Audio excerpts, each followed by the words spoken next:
And on the 11th day, they celebrated Chris being with them yesterday. So And good. then Mark chapter 4, verse 35 to 41. Here we go. Here's the scripture There for it is. today. Maybe a familiar story for some. It's recorded in some of the other gospels.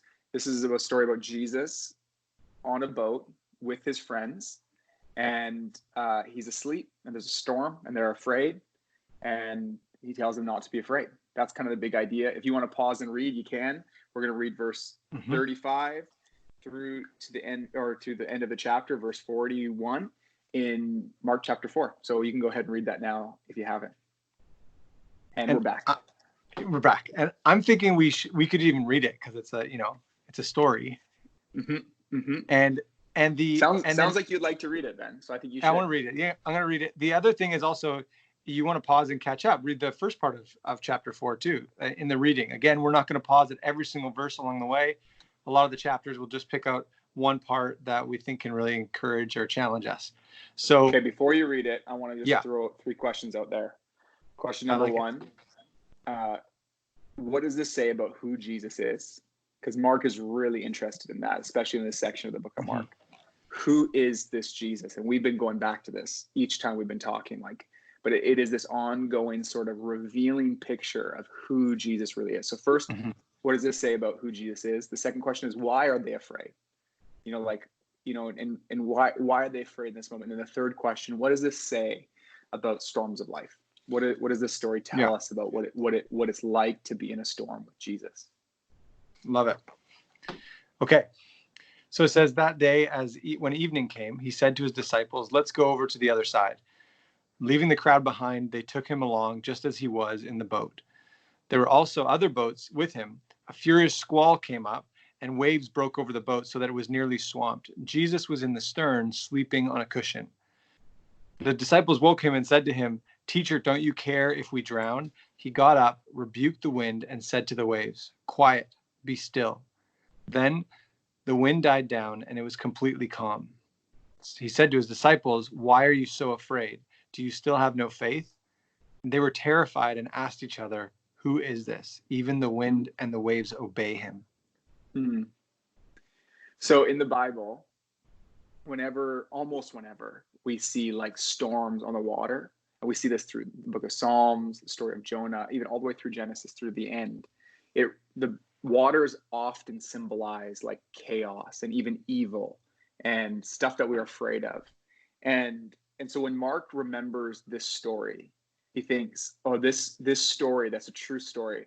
I want to share it because I think for a lot of the readers, they will see this speaking to a specific situation of being afraid on a boat, but also to this broader idea of how so many things in life can bring chaos and fear and uncertainty.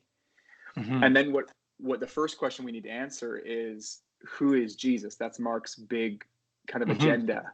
And in this story, he's presenting Jesus as somebody who has authority over the waves and over the chaos.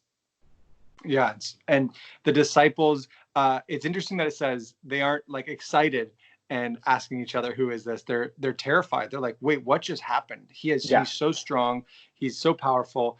And it's almost like, I think there's probably, like we talked about the other day when we were talking about his family, there's this journey for these closest followers of Jesus of understanding who he is. And he is the expected king. He's God in flesh. He has authority to calm storms. Most mornings, and I don't always get it, I try to spend time with Jesus alone, maybe reading the Bible or some prayer. And sometimes it's longer, I'll read slowly and I've got lots of time. And some days it feels like it's just a few minutes, I just have a tiny bit to squeeze in. And I think my number one goal is that I would leave that time seeing Jesus clearer. Because we need to know who it is we're looking at. And in the story and throughout the book of Mark, there's this progression of them understanding. It's like they knew he had authority over the storm, but then they see it in action, oh my goodness, he's got authority over the storm. And so when you have that information, that revelation, it changes your experience of the circumstances you go through. And so I guess the next question is a simple one. Why were they afraid? They were afraid that they were going to lose their life. And they were afraid that Jesus didn't care because he was asleep. And so his sleeping is important, I think, and I don't fully know exactly why, but there's something about them thinking if he's asleep in the midst of this, he's given up or he doesn't care at all. Like he's completely absent from what we're experiencing. Mm-hmm. And so they're afraid that the storm will get the best of them. They're afraid of maybe losing their life, but they're also afraid that Jesus doesn't care, because that's what they say. Like, don't you care that we're going to drown? And it's, in many ways, I think the idea here too is that you can't blame them because the storm is so real. Yeah. The way the boat, it's a furious squall. The boat is being swamped. I went sailing when I was younger. I was like 12 years old or something. I went sailing, and then it got really windy, so they started calling everyone in. And it wasn't a storm. It was just windy, and it was my first time sailing in a small little boat. And I remember I was terrified, and I know how to swim. You know what I mean? Yeah. Like, well, it's terrifying because you have no control over it. Like you're sort of like, this picture is a picture of being powerless. And we totally get that right now. I think that's how a lot of people feel in the midst of the COVID pandemic, is like, there's so much going on. I know that it seems like maybe some professional sense of what's going on, but no one seems, no one has clear answers. And it's like, it's just the very nature of not knowing that adds chaos to it. And so that's really what we're brought into this story. And then Jesus wakes up and he speaks to the storm and says, "Shh, be still," which as a side note, whenever I'm praying for like friends or I'm praying for somebody that's experiencing chaos in their life, sometimes I say, I'm in my imagination, I picture Jesus saying shh to the storms in this story, but speaking that over their heart. So I'm always like picturing the Jesus that has authority over the chaos of the water to speak to the chaos of our heart and the chaos of our minds. Shh, be still. I think that's one of the Holy Spirit's favorite things to do, is to give our hearts and our minds peace in the midst of chaos. And so he comes out and he speaks to them, and then he turns to his disciples and says, "Why are you guys afraid? Like, you still don't get it, do you? Who I am, my goodness and my power." And there's something about knowing his goodness and power that changes our experience of storms. And this is the third question you're bringing up, is like, what do we then do in these storms of life? Yeah. And what does this say about storms? If anything, it says that they happen. Yeah, absolutely. And I think the Bible as a whole, and especially this moment, is the perfect one to elaborate. It's like, oh yeah, you're going to be in a storm. We're in a storm right now around a global pandemic. We're in a storm. And then personally, you're going to have different storms along the way. And your experience of that storm will be changed. I think when we were talking earlier today about how we're going to talk about the storm, you mentioned this idea of that we read it quickly, but it would have taken a long time. I'm like, oh yeah, like just thinking about that, you see the storm coming in, the waves start picking up, the waves start getting a bit bigger, like it starts getting crazy. Maybe there's lightning, and then the waves are like huge and crashing over.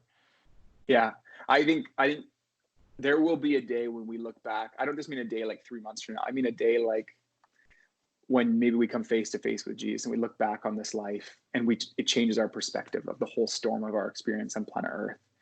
And, we might go, oh man, why was I afraid? But when you're in the middle of it, right? When you're in the middle of it, it's so real. We don't know when it's going to end. We don't know what's coming next.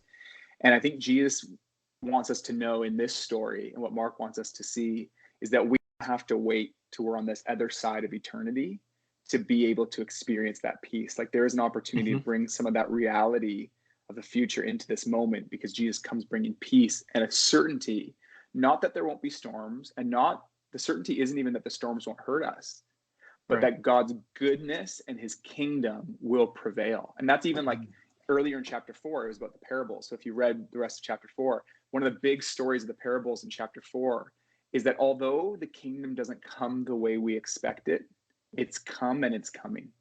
That the seeds of the kingdom will grow, and God is bringing his good creation where there'll be no more weeping, no more crying, no more brokenness. But when you're in the midst of the brokenness, how do we find peace? It's drawing near to the one who's committed to bringing about wholeness and peace in the midst of it all. I think the blessing we have for our own hearts, and we have from Jason and I to you today, the blessing is that you're not alone in the storm. He's with you in the middle of the storm. And so, yeah, just a blessing of that. That's more true than anything else. He's with you. He loves you. He cares about you. And he's with you in the storm. And knowing that doesn't mean the storm goes away, but it does change your experience of the storm. And Yeah. so may you go in peace. May you experience peace today. That's our prayer for you in the midst of it all. And that also that you would be an ambassador of peace, that wherever you go, whoever you interact with, and you call grandma and you catch up with a friend on Zoom from work, that you would also bring peace into that moment as well. Mm-hmm. See you tomorrow, guys.